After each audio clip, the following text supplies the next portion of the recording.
जी सांसों का ध्यान करने से क्या होता है गुरुजी? सांसों का ध्यान करने से मैंने कई सत्संग किए हैं इसके ऊपर। सांस क्या है अच्छे से समझ लो।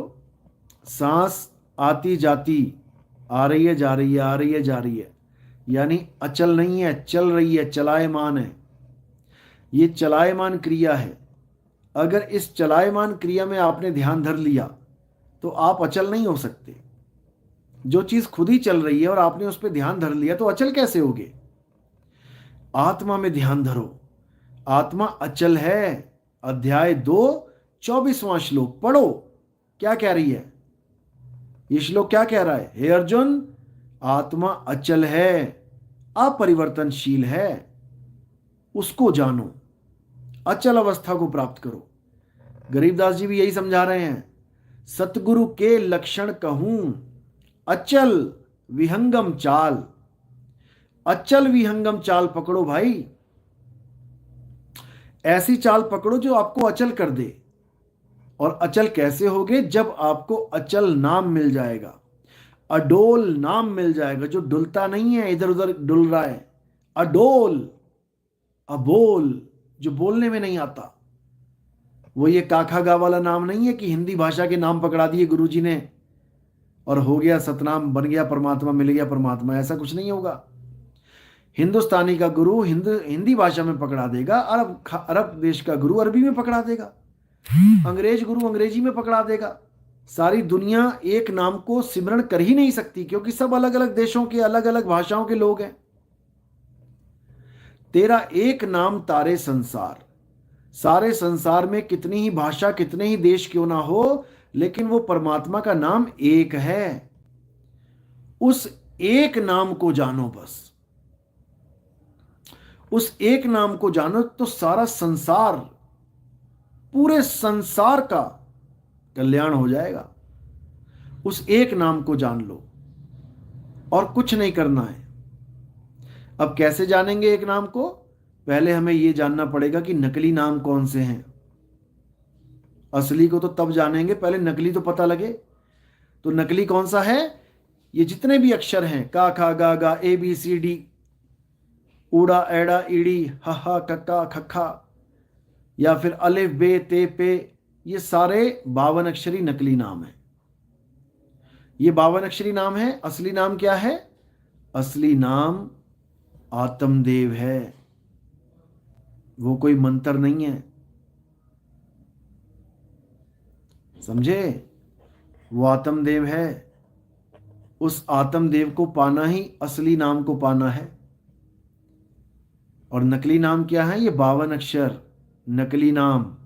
52 अक्षर जीभ आधारा। ये जीभ की वजह से 52 अक्षर निकलते हैं। अगर आपकी जीभ ना होए, जीभ कट जाए, तो भगवान के सारे नाम छू मंतर हो जाएंगे। लेके दिखा दो कोई, एक भी नाम नहीं ले पाओगे। लेकिन पूरा शरीर भी कंडम हो जाए, जीभ तो छोड़ो, तब भी वो आत्मा रूपी सतनाम हमेशा रहेगा। वो खंडित नहीं हो सकता।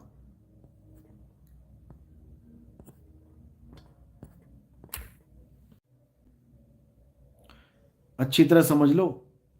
अब क्या करता है गुरु? एक छुड़ाए। ये जितने भी 52 अक्षरी नकली नाम हैं, इनको छुड़ा देगा।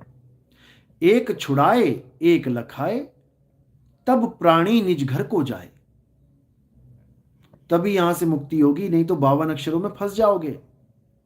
52 के जंजाल में फंस गया ये संसार।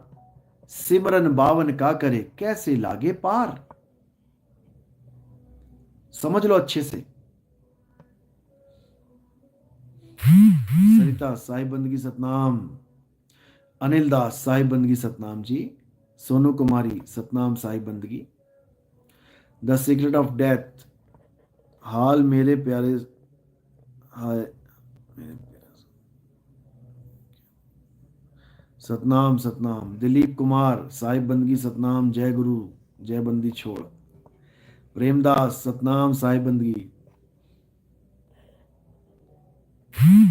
भागीरथ चौहान, जन्मों जन्म भटके हुए साहेब, अब रास्ता मिल गया है सच्चा। अब भी भटक गए तो फिर कुछ नहीं हो सकता। बिल्कुल सही बात है। अब भी भटक गए तो 84 में चले जाएंगे। और ये मत सोचना कि 84 नहीं होती है। आंखें खोल के देख लो, तुम 84 के बीच में ही रहते हो। तुम्हारे घर में ही 84 दिख जाएगी तुम्हें।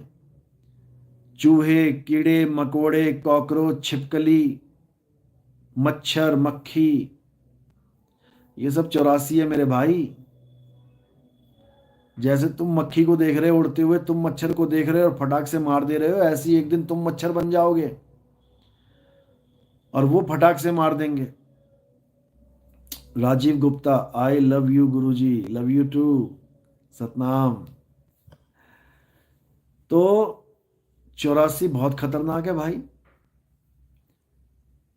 शेर इंतजार कर रहे हैं जंगल में भूखे, इंतजार कर रहे हैं शेर तुम्हारा।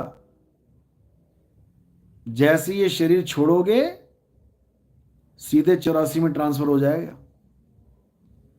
फिर किसी हिरण के गर्भ से टपकोगे नीचे और वहीं पर कोई तेंदुआ, कोई शेर घात लगा के बैठा होगा, तुम्हें सांस भी नहीं लेने देगा, जाके गर्दन दबोच लेगा तुम्हारी, जिंदा फाड़ के खाएगा जिंदा। चार चार शेर एक हिरण को पकड़ लेते हैं, जिंदा फाड़ फाड़ के खा जाते हैं। देख लो डिस्कवरी में, अगर होश नहीं आ रहा है तो। ये 4 दिन की चांदनी है। मेरा भाई, मेरी माँ, मेरा बाप एक एक करके खिसक रहे हैं सारे यहाँ पे। और माया इतनी प्रबल है, किसी को होश में नहीं आने दे रही।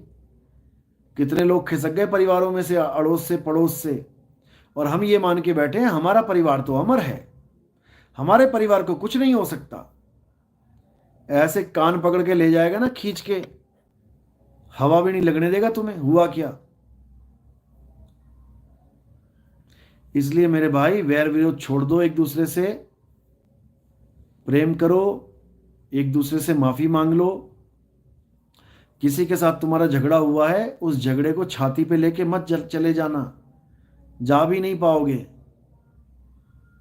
अपने अहंकार को साइड कर दो और जिस जिससे भी कोई झगड़ा है, कोई कलह है, उससे माफी मांग लो। परमात्मा के प्यारे बच्चे बन जाओ। किसी का अहंकार यहां से जाने वाला नहीं है, यहीं लेके आएगा तुम्हें वापस। अपने अहंकार को खत्म कर दो। मैं कुछ नहीं हूं, जीरो हूं। परमात्मा केवल उसको पार करते हैं जिसके अहंकार नहीं रहता, जो कर्तापन से न्यारा हो जाता है। जब लग जानू मैं हूं करता, तब लग गर्भ जून में फिरता। समझ लो।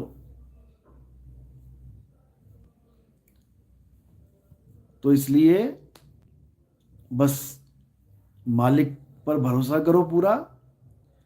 खुद को भी आत्मा मानो, अपने गुरु को भी आत्मा मानो, अपने गुरु भाइयों को भी आत्मा मानो। सबको आत्मा जान के सबसे प्रेम करो। वो आत्म राम ही असली राम है। दिलीप कुमार, गुरुजी 20 साल से नाम जप रहे हैं, नाम जप रहे थे, वो छूट गया। जो सांसों में था, खाना पीना सब में था, अब सिर्फ जय सतनाम। बहुत बढ़िया। जय सतनाम भी एक संकेत है उसकी तरफ। जय सतनाम भी कोई जपने वाली चीज नहीं है, उसकी तरफ संकेत है। तो इसलिए अब केवल आत्मा से प्रेम करो। अगर शरीरों से मुक्ति चाहिए तो शरीरों में वापस आना है तो शरीर से प्रेम करो। कई लोग मेरे शरीर से प्रेम कर बैठे हैं, कई लोग मेरे शरीर से इतना प्रेम कर बैठे हैं कि मैं क्या बोलूं। उनको शरीर ही शरीर दिखाई दे रहा है। याद रखो, अगर तुम शरीर से अथाह प्रेम करोगे तो एक दिन तुम्हें शरीर से नफरत भी हो जाएगी।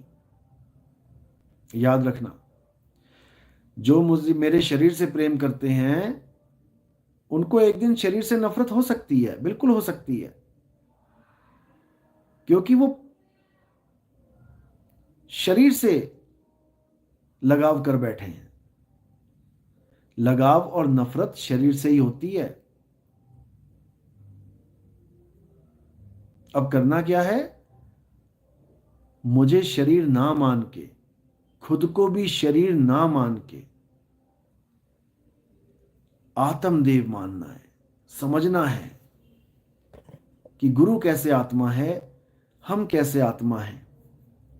जो विधि आपको बताई है, जुक्ति आपको बताई है, जो जड़ी आपको दी है, उस जड़ी का सेवन करो और इस भ्रम को तोड़ दो कि तुम शरीर, तुम्हारा गुरु शरीर। कोई शरीर नहीं है। शरीरों में तो वास है, आ गए हैं शरीरों में सूरत के माध्यम से, लेकिन जाने का एक ही रास्ता है, अचल विहंगम चाल। इसके अलावा कोई मंत्र जंतर तंत्र नहीं है। कोई गलतफहमी में बैठा हो कि गुरुजी ने मंत्र दिए हैं, मंत्र जप के पार होंगे। किसी गुरु के दिए हुए मंत्र पार नहीं कर सकते भाई, समझ लो अच्छे से। बार बार बताने वाला नहीं मिलेगा। गुरु के शरीर को एक माध्यम समझना चाहिए कि मुझे जो ज्ञान प्राप्त हो रहा है, किससे प्राप्त हो रहा है, किस माध्यम से? शरीर रूपी माध्यम से। और ज्ञान दे कौन रहा है? आत्मा ही अपना ज्ञान दे रहा है। जो मैं समझा रहा हूं, बार बार बता रहा हूं कि तुम आत्मा हो, तुम आत्मा हो, तुम्हारा ये स्वरूप है, ये बताने वाला स्वयं आत्मा है। गलती से भी शरीर मत मान लेना, नहीं तो अटक जाओगे शरीर में। कबीर साहब अटकाने नहीं आते किसी को। कबीर साहब अटके हुओं को पार करने आते हैं, विधि बता के, जुक्ति बता के मुक्ति प्रकट करते हैं वो। तो इस प्रकार जो जुक्ति है वो मैंने आपको बता रखी है, बस अटल होके लग जाओ और कुछ नहीं करना है, अपने आप सब कुछ होता चला जाएगा।